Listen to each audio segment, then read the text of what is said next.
Honestly, I've got to ask myself as I watch her, is she getting worse? Like, she might be getting worse instead of better. My friend Megyn Kelly had a really just spectacular takedown of this horrific week for Kamala Harris.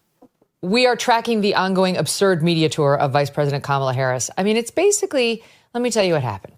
She took off her shoe, okay? For the listening audience, I'm holding up my runner's shoe. My favorite part of my job is I wear my stretchy pants every day. She took off her shoe, and pretty much everybody she sat across from has taken that shoe, I'm not that flexible, and licked it. They have licked the shoe. That's what she does. She gives them the shoe, and then they lick it. And that's basically how the media tour is going. It is a shoe licking, boot licking tour. Via podcast, via radio, via CBS, via ABC.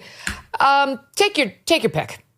Let me just sum it up by saying I have this weird feeling if it had been Donald Trump in those same forums, it would have gone a little differently.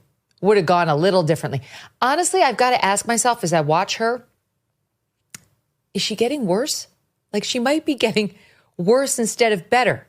I've always said about TV, it's like typing. The more of it you do, the better you get. And there's no way of getting from 0 words a minute to 60 without going through all the necessary steps. I've never seen anybody get worse at typing the more they type. But honestly, I think this is what's happening to her. She does not improve upon acquaintance. She's not getting smoother. She literally just has her script and she reads off her script and she repeats those few lines.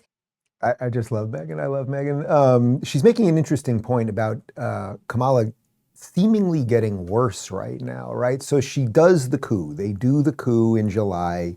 They hand her the nomination. Again, no one's voted for her, whatever all the backdoor deals were. They hide her from the media for quite some time.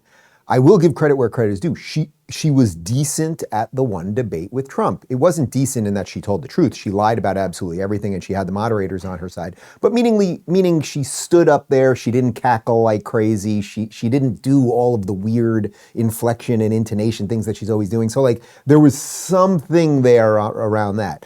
But subsequently, especially in this last week, she has now gone on multiple programs, easy, low-hanging fruit stuff, and either looked completely ridiculous, like she did when she's drinking a beer with Stephen Colbert, or having some like weird moments about sex with Call Her Daddy, or on the 60 Minutes, and this is the more important one, the 60 Minutes interview, where he's asking her basic stuff about policy, or when they go on The View and what would be the difference with you and Biden. The fact that she did not say, well, he, or she could have even said, we made a mistake at the border. We really made a mistake at the border.